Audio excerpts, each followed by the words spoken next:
And we're live. Hello. Right. Okay. Should we start? Let's Yeah. let's get back to it. Yeah. Yeah. No, we were just talking about the recent erosion of our privacy, which with the drip bill that's just gone through at 4:20, I think, this afternoon, and we're talking about the general gist of how politics is going in the UK in the next. I was just going to mention that the next general election. I mean, I was thinking, I was always saying in a little bit of a blasé way, you know, okay, well, the Conservatives and Lib Dems are going to come into power, and it makes little difference, but it really does make a difference.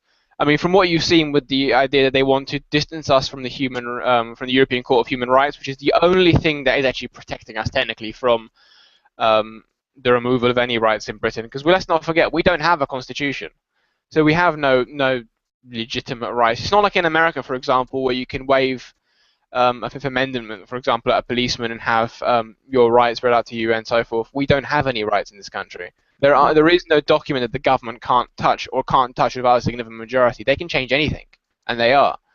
Yeah. So, I mean, I don't know. It just, to me, I mean, I used to be sort of on the fence by it, but now I definitely think that Labour need to get their act together, because, yes, they're best out of the worst bunch, frankly. Yeah.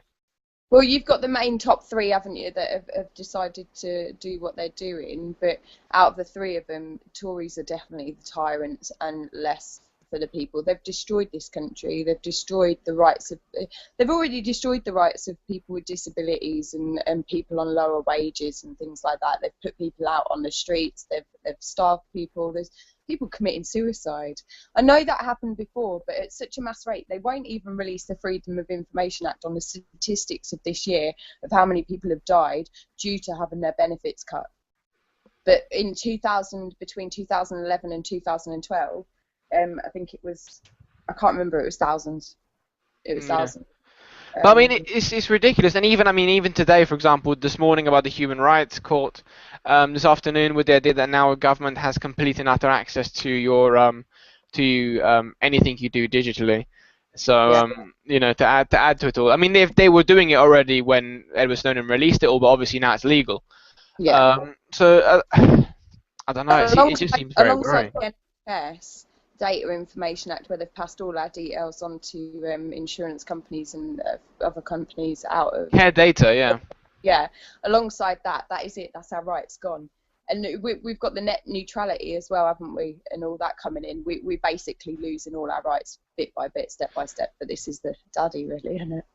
I mean, I was sort of doing the calculation. I was just thinking about it today, and I mean, in a matter of like this year, they have effectively destroyed anything that we could have called a democracy prior to this, in the sense that, I mean, it's still in the process of it, but I think the future looks bleak, to be honest. I mean, with the idea of what they've just done with the Court of Human Rights, they're trying to remove us from that. As you mentioned, the TTIP, which is potentially going through, net neutrality is going to destroy any small business.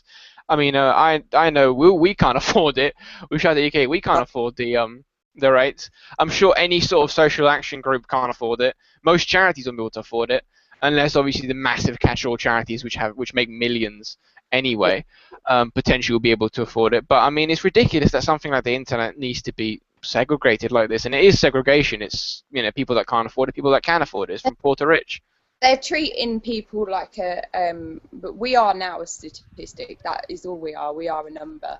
And when Labour was sending out those emails stating that you are so much a number on the NHS where you are born, it just goes to show that that's what they think of us. We are a number, and we're just a commodity to them.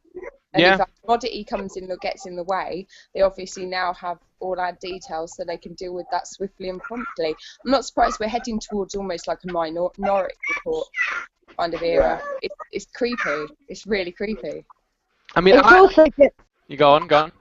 I was going to say, also, like, I mean, people from poorer families, their children are at a disadvantage anyway because they can't afford all the classes and the dance lessons and things like that. But now homework has got so that you use an internet website. Now, if you've got a higher speed for rich people and a lower speed for poor people, again, those without the funds to fund faster broadband, they're going to be spending 2-3 times longer on their homework than those that can afford to pay for faster speed. Yeah. Yeah, totally. Yeah. You know, where does it go from here? Because obviously, I mean, I understand that they want to segregate, you know, poor to rich, and it's effectively going to become like it used to be. I mean, you don't have to look that far back in history to think, well, actually, people that could afford it had healthcare. The majority of people were actually owned by landlords on their land. They had very little apart from the shirt on their back and potentially a hut made out of mud. Other than that, they had very little else. And I mean, is that where we're potentially heading? Because No, because now we haven't even got the hut made out of the hut made out of mud, whatever. We haven't even got that. We haven't got the land beneath our feet. They're buying up the land beneath our feet, so we potentially are going to own nothing. Because if they can frack under our houses, we've basically lost the right of. That's not our property anymore. They're gonna just, it could be lost in a sinkhole just like that with it being fracked under. You know, they've signed away our land, so we actually are worse off than we were back then. Yeah. Because we don't own land beneath our feet either. I read a really interesting article, and it took through like from the creation of birth certificates, and that seems to be what they came from. You know, like you were owned by the landowner to start off with, or you owned land, so you were poor, and paupers didn't own land. And then after that, it went to the church and the parishes, and that's when you started getting your baptism and your papers, your christening papers. And it's kind of really they're just like our slave papers, our ownership papers. If you go back through the history and see how it all came in, and how from each thing, you know, like a church had to be responsible for you, and you had to apply to another church to move into that other area. You weren't free to reign. And then when they had churches now, haven't they, as such? And they got their land. After that, they had a big land grab, so the number of paupers really went up. And then after that, you had like the workhouses, where it basically was just you are slaves, just get there and work. You know, they hit, and then we kind of had a bit of, you know, they'll fight back, and we slowed it down for a bit, but now it's getting exactly back there again. But then that is where Conservative got us before. Do you know what I mean? The Conservative has always managed to dig us right into the ground. We've been rescued a few times, but then a lot of things that they've put into place have still remained anyway. So that it's always been that kind of way. Conservative has always been more the tyrant than any of the others. Yeah, I mean, you know, it has, but the thing about it is, and what's shocking is that they've never hid from that fact. No. Which I mean is again talking about what we said last week, you know, about that. Why are we voting for these people? Because exactly. I mean, they openly say that they are not for you and me. They're for profit. They're for companies. They're for corporations. If you make a couple of million, yes, come with us. We'll take care of you. We'll take care of your money. The rest they don't care about. No, and they've openly said this many a times. This year I've spoken to quite a lot of people that, even though obviously not close friends or anything, but I've spoken to quite a lot of people that have turned around and gone, I voted for Conservatives for years, but I'm not going to vote for them now. And I'm thinking, it's your fault. We're in this situation. So even the people that actually voted for them now realise what they've done. I think a lot of people have realised what damage they've caused, and that the Conservatives are not going to benefit anything but themselves. They're just pockets. Yeah, I mean, you see, the problem with that also is that do you think there is going to be an alternative next election? I mean, I'd love to see a Green government, for instance. I'd love to see. I think a Green government would be good, but the problem with that is you walk around and I think Greens have got the good policies. If you look at their education policy, it's the best of the lot, and things like that. But people are so worried that they even turn around and say, "Oh, if we vote for Green, we're going to be living in mud huts with no electricity and stuff." But that's simply just not the case. And yeah, but that's because they're ignorant. I mean, realistically, that's the case.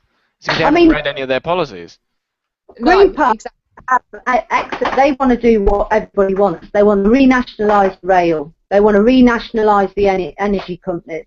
And they have, you know, when you actually listen to them and look at their things, they have strategic plans. They have budgets. They have ways, without raising taxes, that they plan to do this.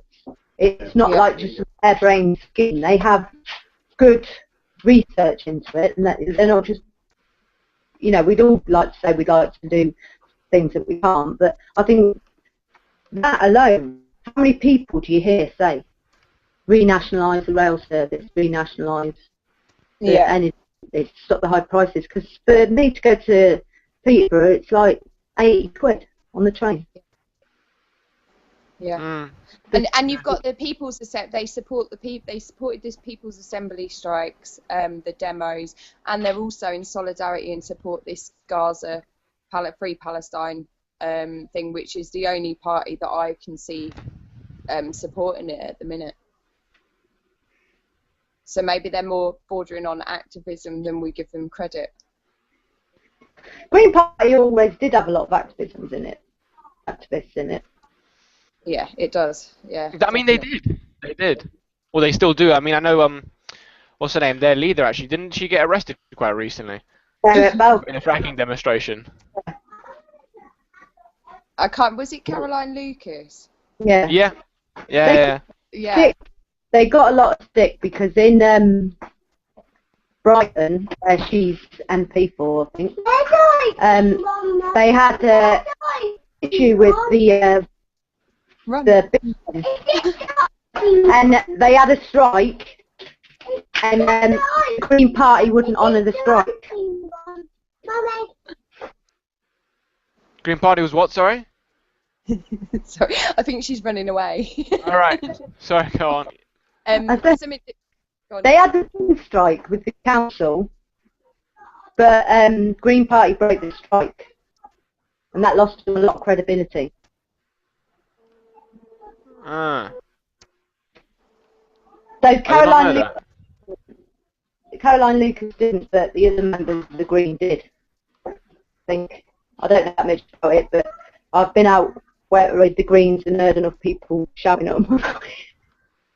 Yeah, and I know Peterborough, Fiona Raddick, who's the councillor here in Peterborough, she supports a lot of the demos that we put on, and a lot of things, the strikes and that. They were out for the strikes on last week in Peterborough, the big one. They're out quite a lot, so I think the Green Party are worth looking into a bit more. People need to look at things. If they're not willing to push things forward to a different, none of the above style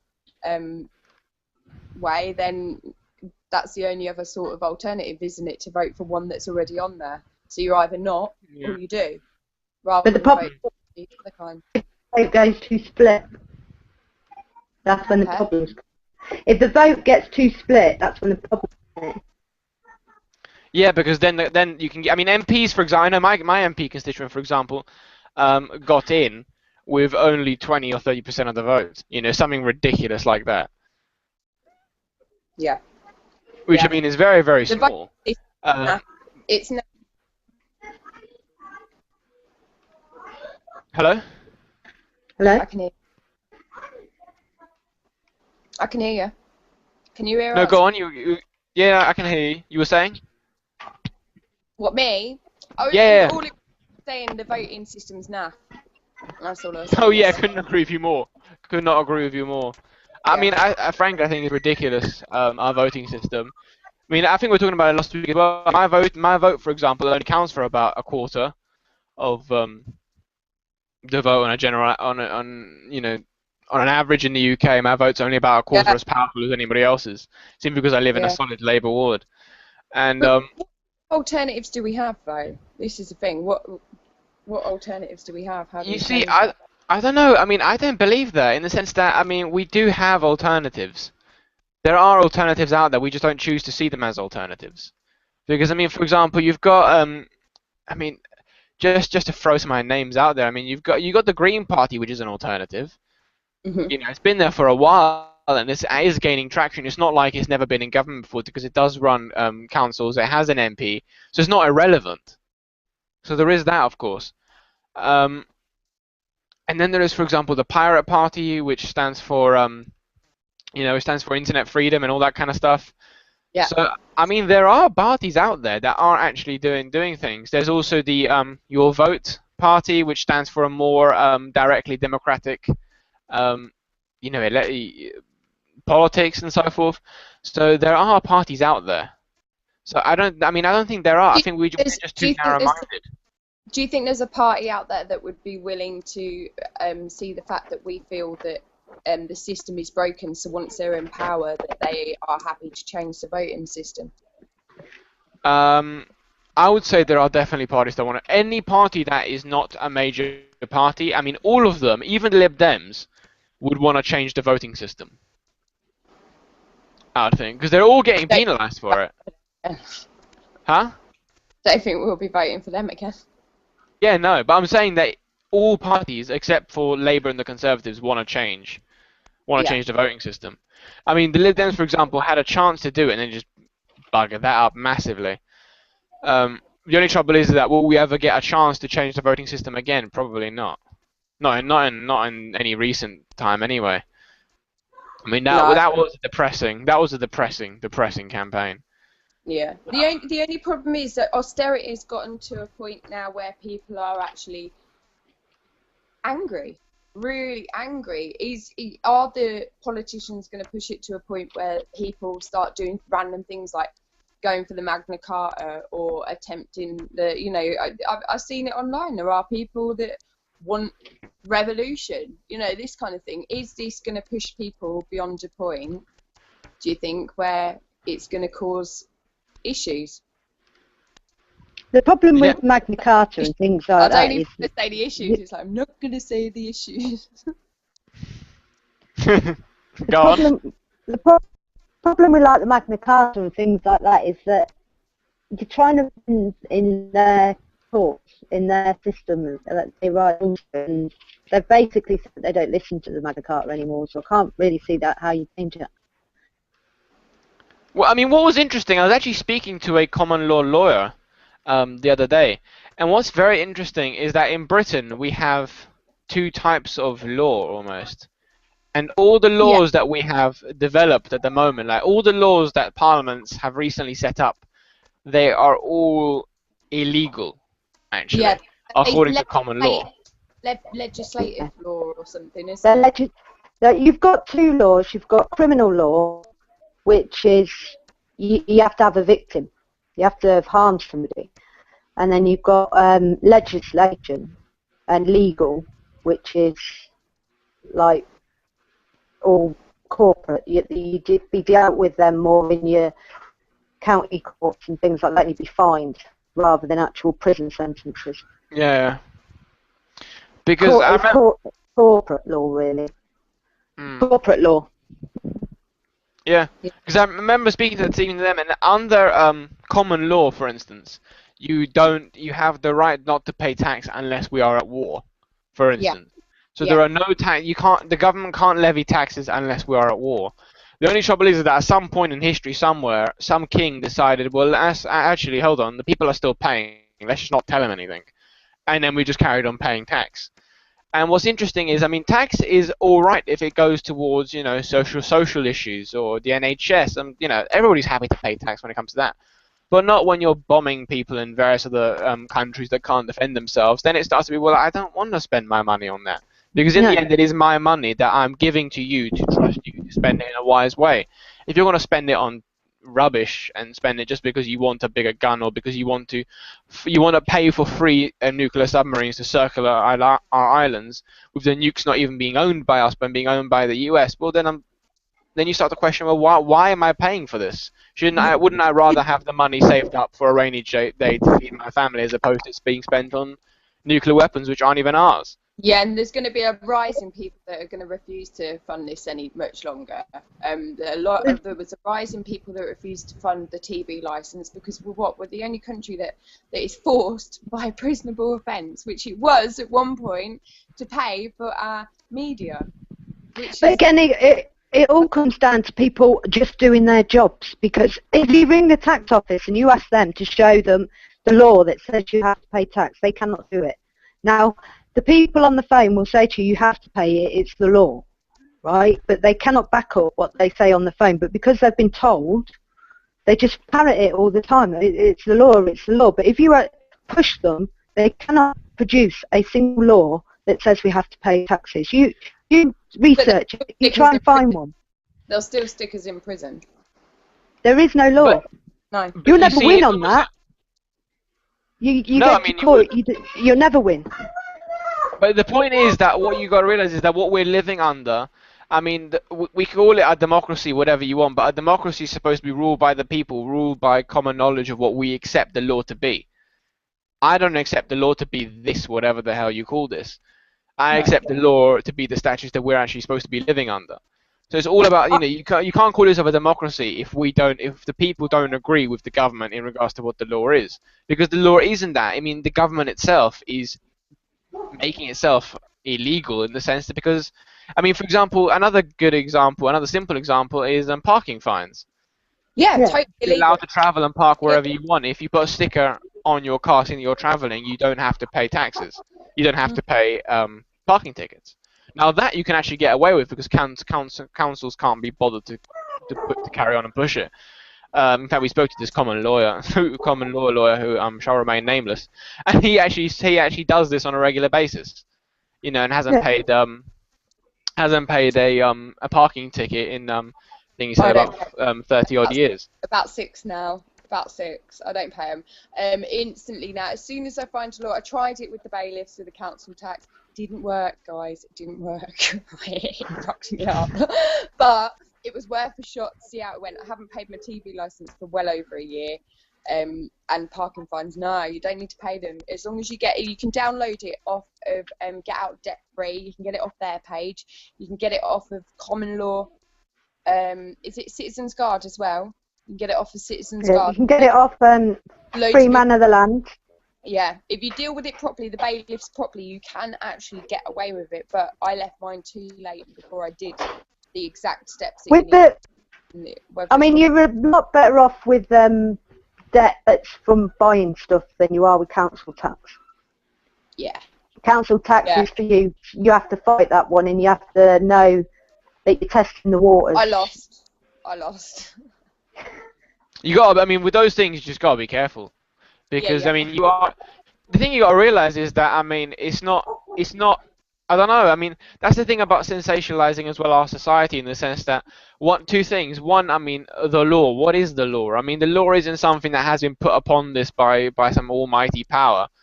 We put this upon ourselves to create a society that was livable for all. In effect, that was the whole point of it. I think there's one law. I believe in criminal law. There has to be a victim. If there's a chair in the field and I take the chair and nobody gives a shit, I haven't done anything wrong. I've stopped the chair being in the field.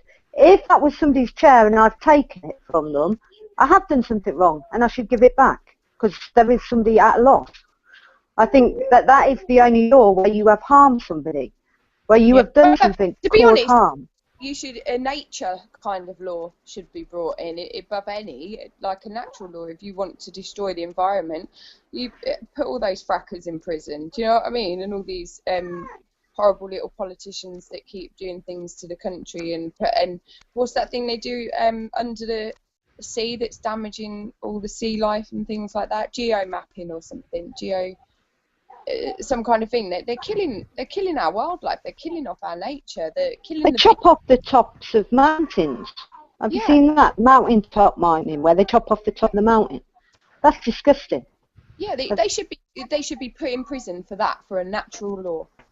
There should be natural laws on what you cannot do to this planet, not laws against people on what you can't do.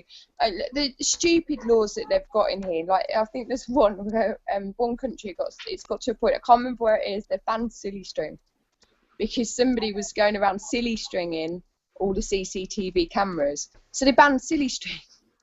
Really? Yeah. You see, the problem is that we have all these laws, right, that ban us from doing all this rubbish, and they're saying, oh, if we don't have them, everybody will start killing people. Bollocks!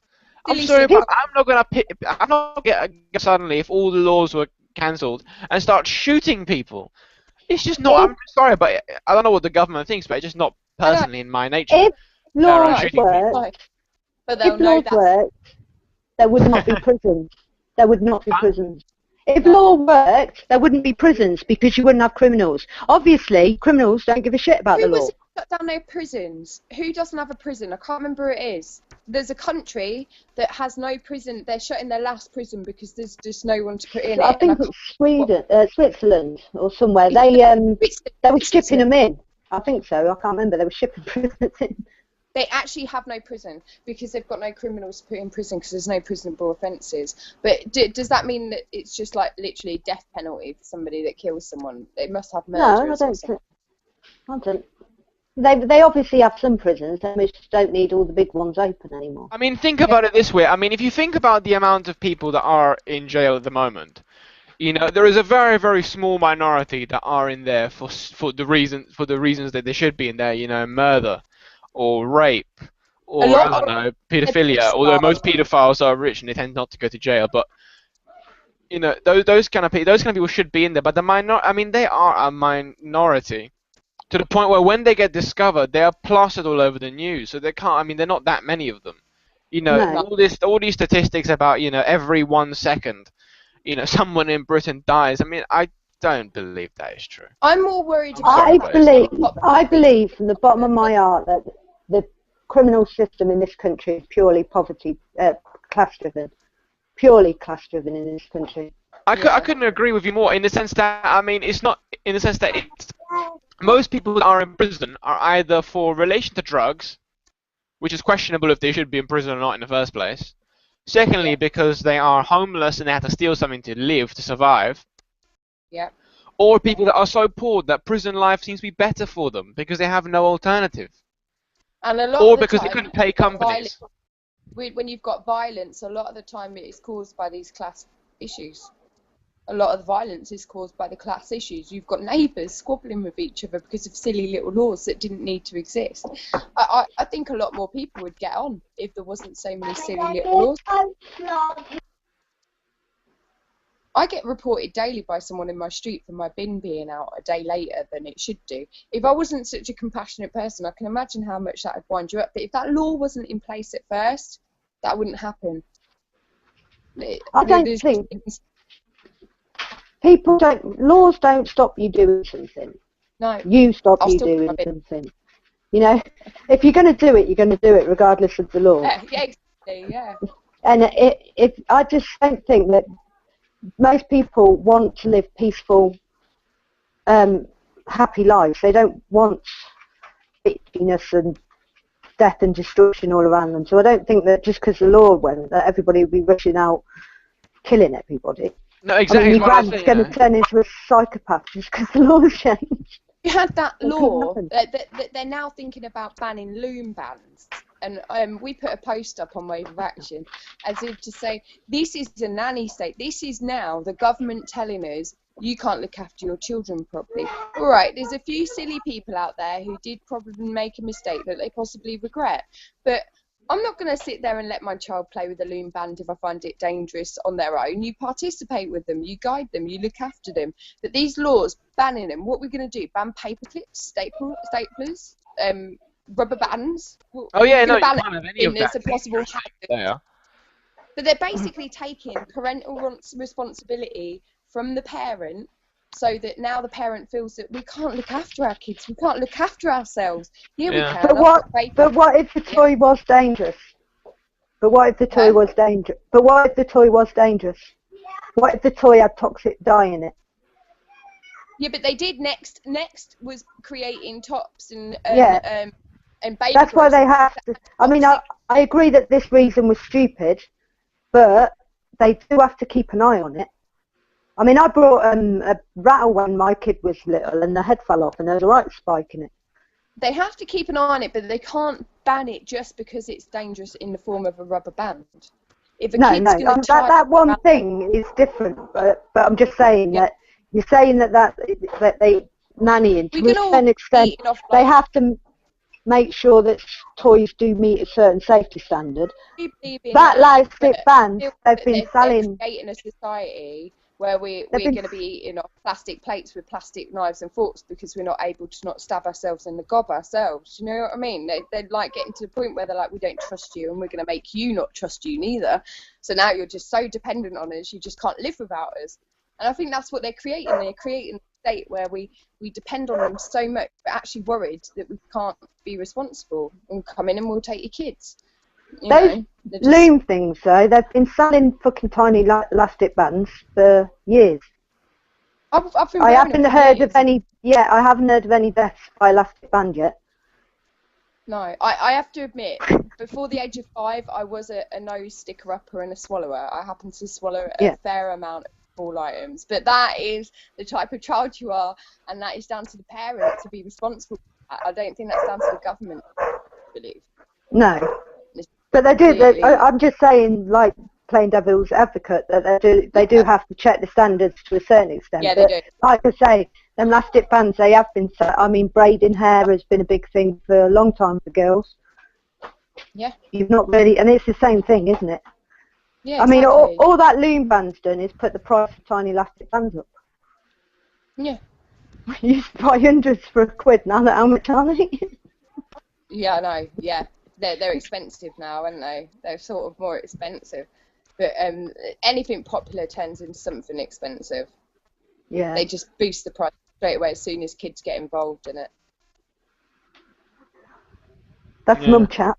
Matteo's like, what? Just while we're talking, I do have to go in 10 minutes, guys, because I've got to go pick my little one up from the disco. So. Sure, no, yeah. Well, we're closing up at 7 anyway. So Yeah. But Okay.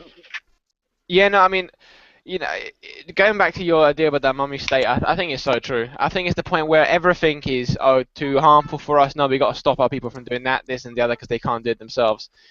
It's like the idea of putting railings everywhere. I mean, if you want to hang your legs in the water of the River Thames, for example, or dirt out that anybody would want to, frankly, with the amount of stuff they've chucked in there over the years. No. But I mean, you should be able to do it. No. If a boat comes over, you should.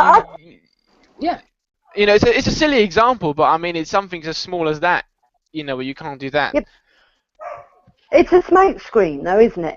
It's a smoke screen to say, look, we look after you, and we don't let companies do things to you. But then you have the likes of Monsanto's and their GMOs sneaking in through the back door. It's that fake trust, you know. We're banning this because we care, but we're still sneaking in those little tiny plastic beads in your toothpaste, and we've still got your GMO foods, and we've still got your the toxics in paints and things like that really matter, that we don't want. Fluoride as well. Yeah. They want to mass fluoridate the UK now. It makes you think that they're looking after you, and that they're not going to allow companies to sell things to you that are harmful when they blatantly do. I mean, the best example of that is the internet censorship bill. You know, where they consistently said it was to protect the children from pornography, just so that one, nobody would talk about it in public, because who wants to talk about pornography in public? And secondly, is to get loads and loads of mothers excited, saying, you know, well, we have to protect our children. It's right, you know, all this porno. I mean, I'm sorry, but if you're a parent, you have parental locks on your computer, if you want to put those on there. You shouldn't. I mean, your kids at the age of 8 and 9 probably shouldn't have a laptop anyway. But I mean, once they get slightly older, you can put parental locks. Google, Microsoft, all those companies provide them free of charge. And let's be honest. I mean, if you type in words that children type in, I doubt you're going to come across with pornography. You have to be typing in strange words to come up with any of that kind of stuff. And if that is the case, then the parents need to be reviewed as to why the hell your child knows about those kind of words. Yeah, exactly. Seriously. Although I do have to admit, past the age of 10 or 11, you do start finding the random swear word type in.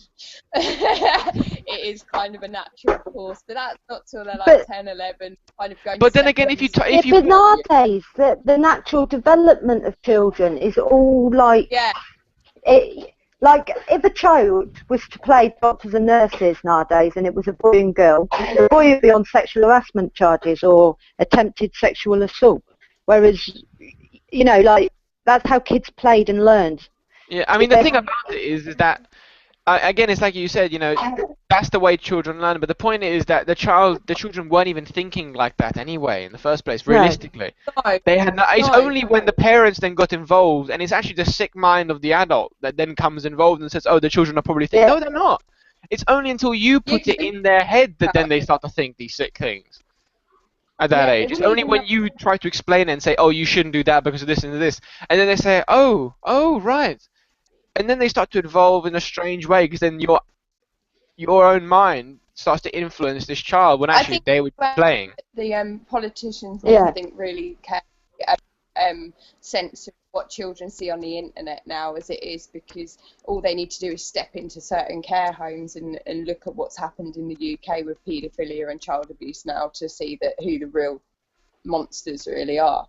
So you've got these people trying to protect children. Half of them are going to be stuck in prison soon for those kind of offences. So it makes you wonder, like, why they think it first, because my kids don't think that.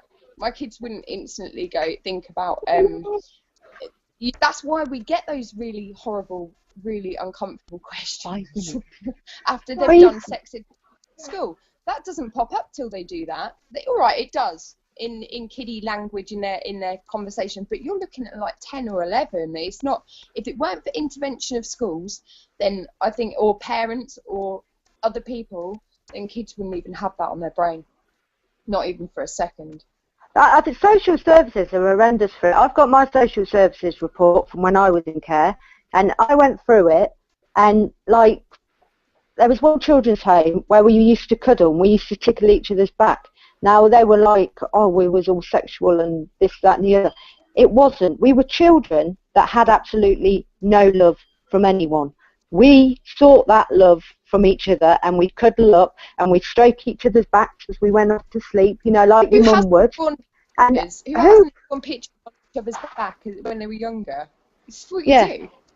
And it's like, you know, you're putting your adult spin on this. This is your adult eyes. You're not even contemplating why children who don't have a mother and don't have a father or siblings around them might be clinging to each other. You think it has to be a sexual relationship or something like that and get you down and drugged up on the pill. What about just affection and love and compassion that these kids want? Yeah. You know, adults need to step back sometimes and allow children to develop at their own pace, and maybe talk to them. If you've got an issue with it, let the child tell you what they're doing. It's like when the child paints a picture. They are inquisitive, and you just have to teach them. Right, every mum knows, especially if you've got a boy, by the age of 4 or 5, do not wear a skirt without a tie band round it. Don't wear a top that's got something, because they'll have it off you because they think it's hilarious. They go, you have to stop, you have to refrain them from pulling their underwear down in the street and mooning people for the first 3-4 years because they think it's absolutely hilarious. But it's not sexual. They think it's hilarious because they're getting a reaction from it. You know, the amount of times it's forbidden. Because it's forbidden. It's like they're not talked about. The forbidden zone, you know. Rather than and that's all come from, that's all come from a religion to a part of it. Where, we can't talk about sex, we can't talk about any of that. It's all religion, you know, that despite the fact that you're born with those parts, they are for some reason completely illegal, completely off limits. Yeah. You know, you should never talk about them. God forbid you should ever speak about it. You know, and it's all this rubbish that came from religion, came from organized religion that we're still sort of living under. And being a mother, religion has set us back hundreds and hundreds of years. Yeah. And mothers know that once you've had kids, your dignity's lost. That's it. There is no dignity. You're like handed over to the world. And kids do not think about it like that. They are literally just trying to ridicule you in the middle of some town shopping centre. And an adult will put some kind of twisted thought about it, you know, that kind of thing. But that's just what kids do. That's just their nature. That's what they. They're like, what is that? Well, you can't have a bath with a kid over 3 years old. It's impossible because it's like a science project. It's like, just get out of the bathroom now. I've had enough. Get out. You know, but most families these days might as well have a sofa in their bathroom. They're open. We're not private. We just like to walk around and do what we do. But what, are we supposed to all closet ourselves away now just to be careful because the only sexual predators I see are the bloody politicians and celebrities lately.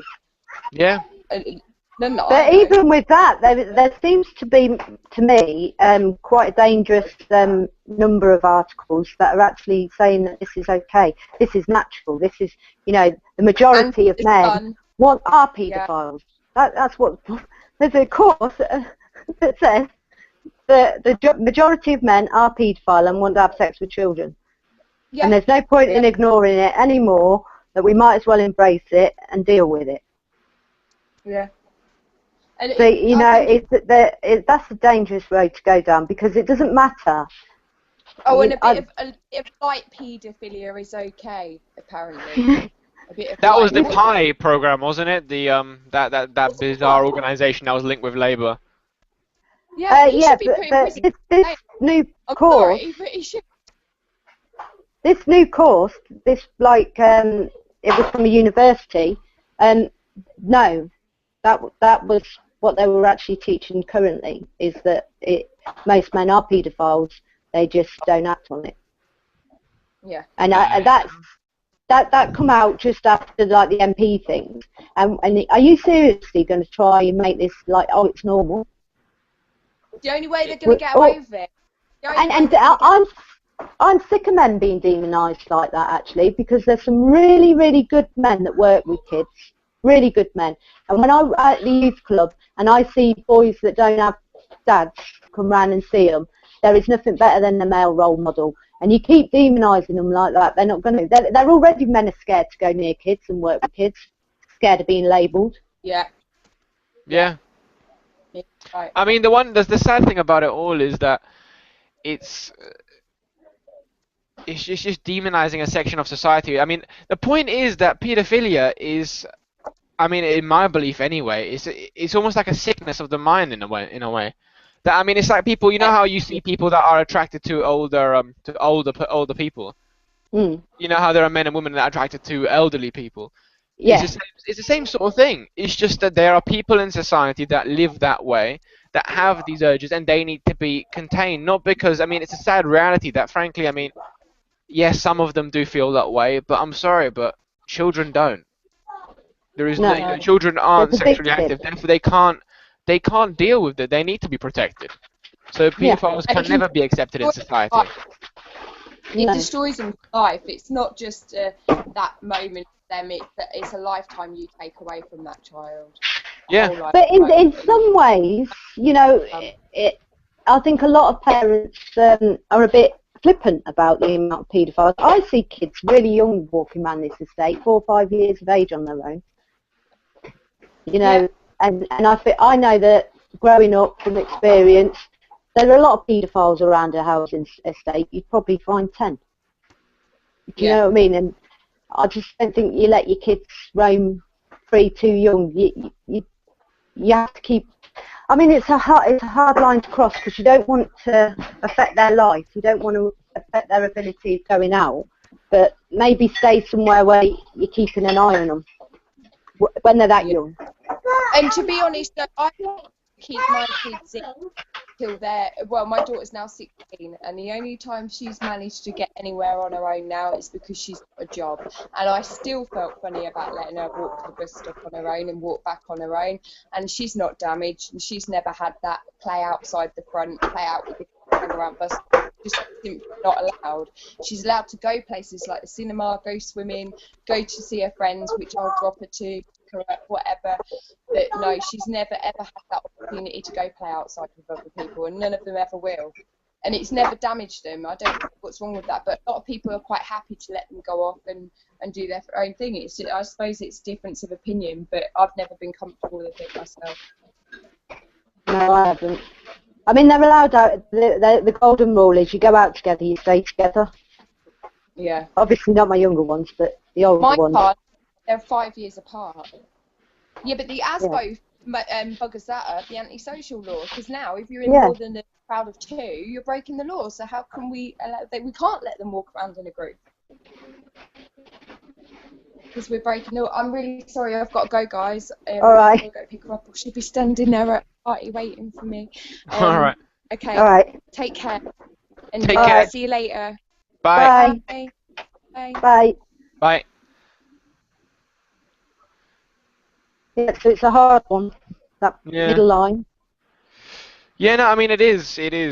But I mean, you know, going towards the pedophilia and so forth bit, I think, you know, it is a hard line, but in the end, people have to grow up and deal with it in a certain way, I guess. And you can't mother people for the rest of your lives and control them in a certain way. And frankly, No. I mean, I think that is completely beside the point. I don't think the government really cares what we do or how much harm comes to us. They just want to make as much money out of us as possible and Yeah. take as many liberties as well. It's not them that make the money because governments don't make money, but it's them that own corporations or their friends own corporations. So it's nothing to do with the rights of the child or protecting or overprotection. No. Like the internet bill is nothing to do with that. It's all to do with the ownership of the Yeah. of the internet and the control of the internet, which they failed miserably with, which I'm very very happy to say.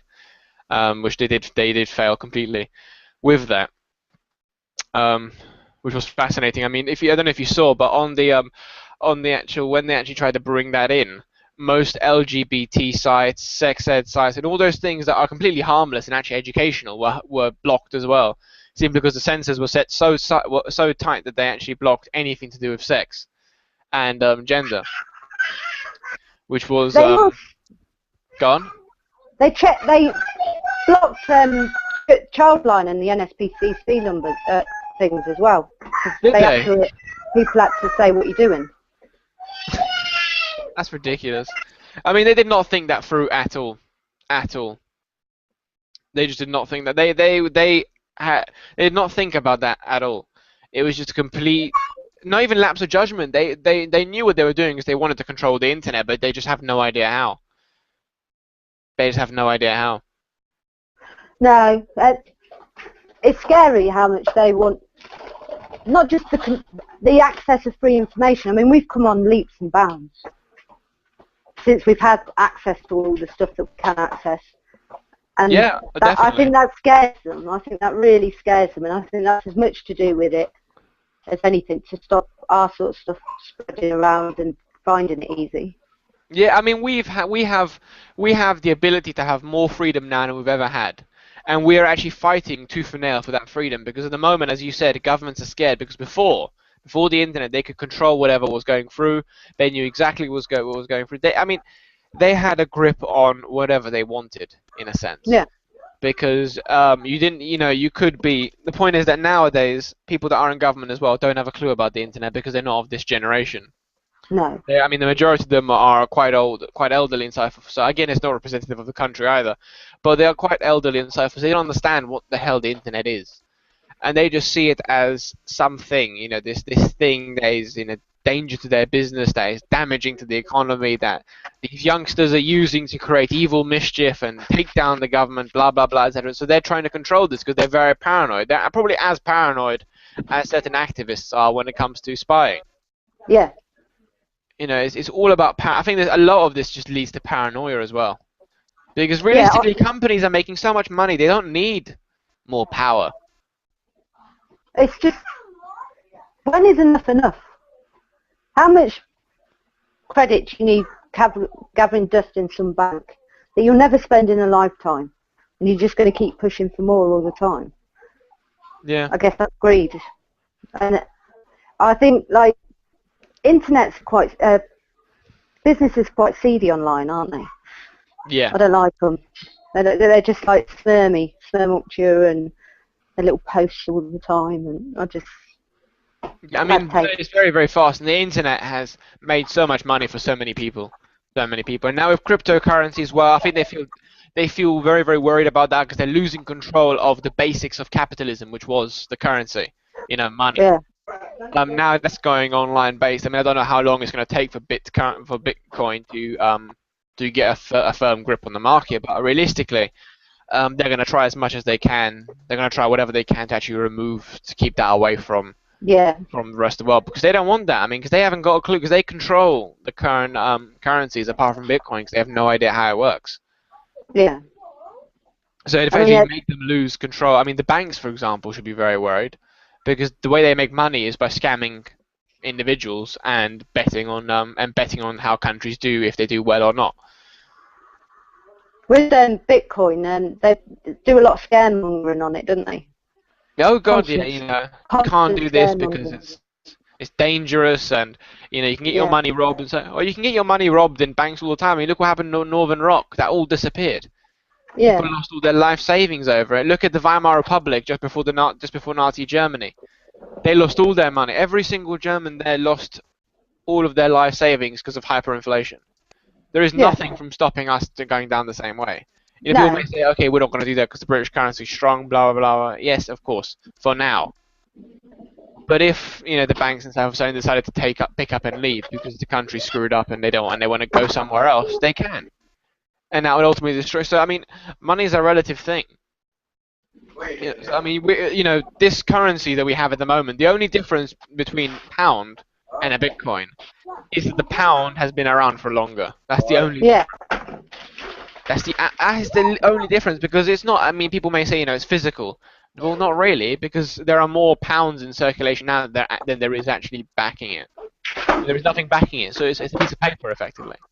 And With no trust put down on it. the Church of England, the Bank of England's admitted that now. They've said that it's just credit note. Yeah. You know. Yeah. I mean, there is no. It's not backed by anything. No. It used to be the bearer got silver. Backed by now, sterling silver. Yeah. Now you get £5 of fresh air. Pretty much, and not even that in London.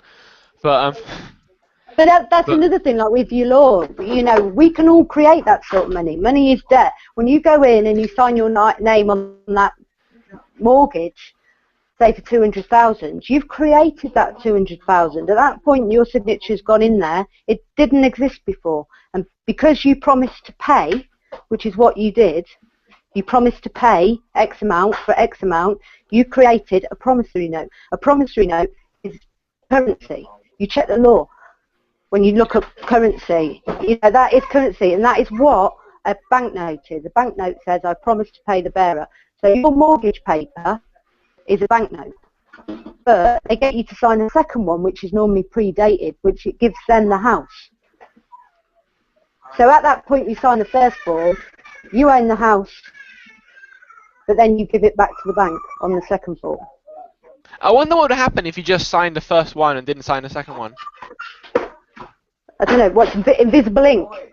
Sign it there and then it disappears after 5 minutes. Well, I mean, they can't force you to sign the second one, so what if you were doing a sleight of hand and you signed only one and not the other? What would actually happen? I don't know, what if somebody wants to try it?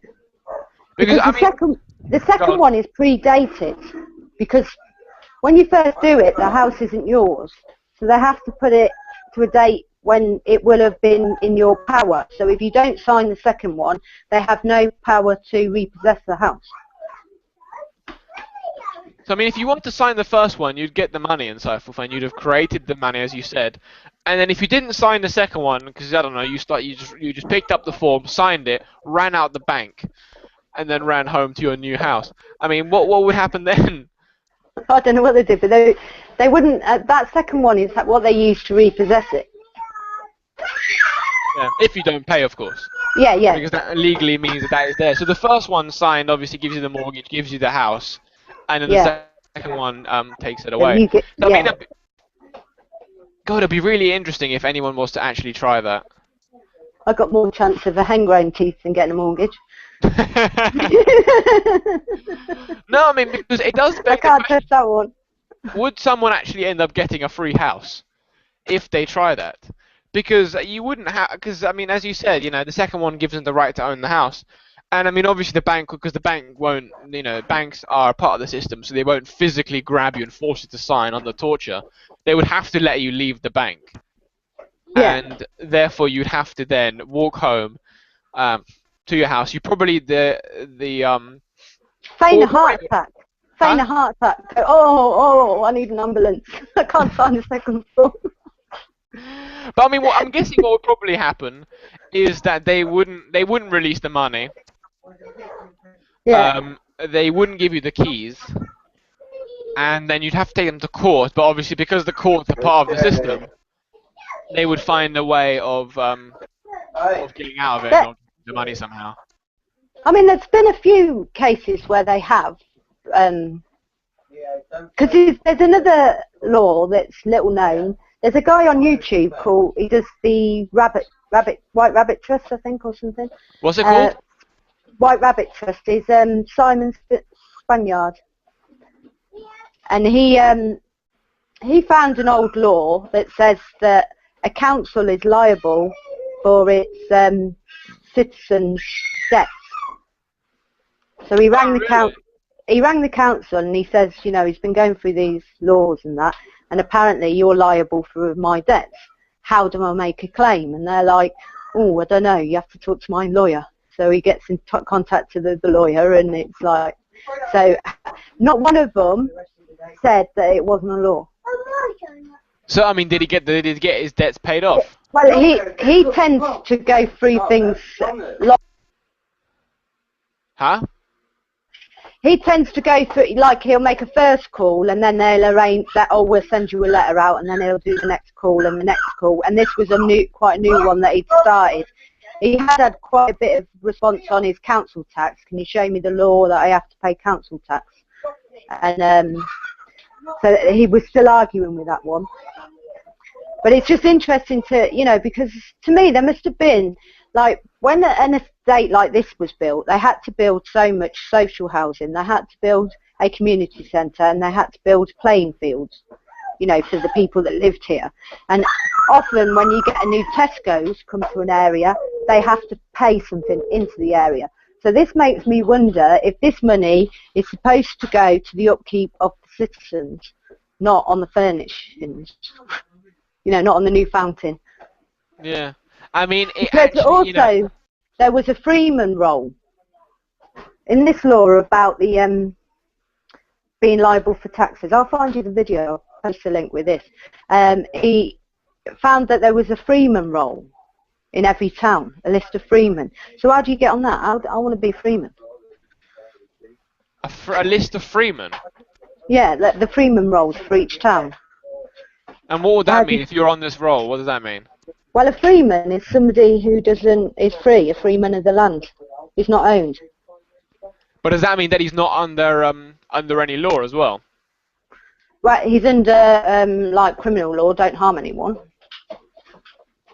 Because I know that in the UK of old, for example, you could be announced as a was it a freeman or a vagrant or something like that, and you weren't under any law. You could actually be enslaved by somebody, and you weren't under any law. Is that something like that, or I is that something don't else? know. I'd have to look into it. It was something that when I watched it, I thought I'm going to look into that, but I couldn't really find anything on it. I did Google it, and I had a look, but I'll have to drop him an email and see what he's found out about it. Could you send me a link to that? Yeah, I will. Really, I'd love to look into that. Because I mean, that seems I wouldn't mind becoming a freeman of the land, frankly. I class myself as a freeman of the land in as best way I can. You know, luckily when I was taken into care, they got my name wrong, so I've spent my lifetime with a name that's not mine. Oh, really? Yeah, so my strawman, as they call it, on my birth certificate got lost quite early. Oh, well, you were lucky then. And with my children, I changed all their names by default, because you can do it with just writing it out. You don't need like to go to a lawyer or anything. Really? I changed all my kids' names by default, so none of them use their strawman name either. And you just take it like to the bank and that, and they just put the bank accounts and that in it. Oh. It was quite easy. Schools and everything, doctors. That is interesting. That is very interesting. That is very interesting. I mean, their only law that I know is like do no harm, and to me, people say you can't live a law like that. I think I'm a bit of an anarchist, because I think you can. I don't think laws stop anybody from doing what they want to do. You know, if you're going to die, you're going to steal some food, regardless of what the law says. Yeah, no, I mean, yeah. And a law, in my opinion, should take that into account. Law is, you know, justice, and justice says, well, this man would have starved without that bit of chicken. He was just feeding his family and trying to survive. You know, maybe we should help him rather than punish him, condemn him.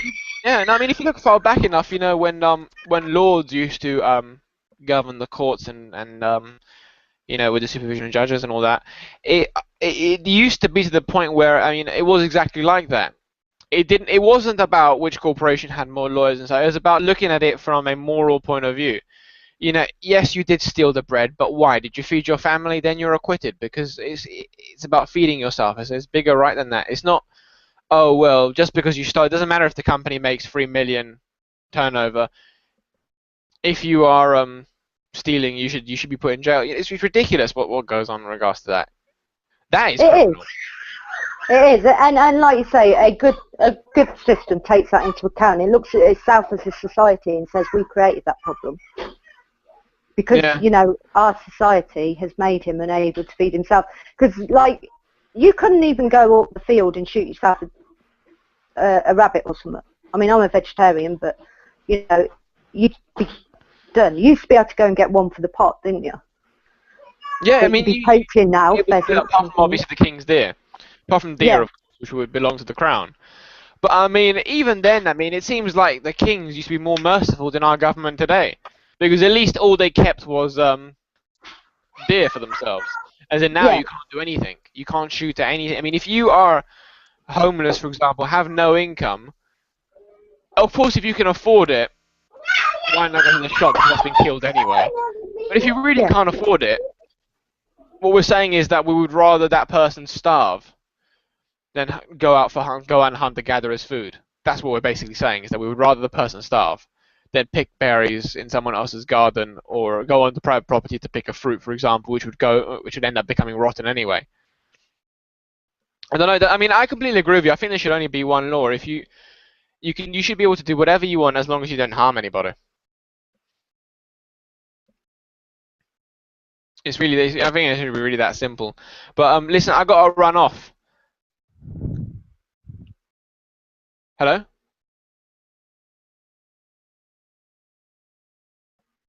Oh, no. Hello? Hi. I watched Casualty last night, and they had the girl there that was ill because she'd been eating food out the dump and it had rat poison in it. You know, that's what the other option when you're saying people can't steal from shops. You're not going to make any allowances. Is them going into bins and getting food that could be contaminated with anything just because they'll starve without it. We can't allow that. Yeah. And the fact is that some shops are poisoning food, which is absolutely horrendous. Yeah. I think it's ridiculous. But yeah, no, I mean, and yeah, no, I think it's tragic. Yeah, no, I think it's more than tragic. It is. I mean, it is criminal in the real sense of the word, as opposed to what this government considers criminal, and that is that we're not paying the right amount to various companies and whatnot. But yeah, I have to run off. Okay. Now, but we shall speak again soon. Next week. Yes, right. Next week, same time. Take care. All right. Bye. Bye-bye. Bye-bye. Bye. So there's no choice but to face the crime, angry accusation, and the high-pitched wail of despair.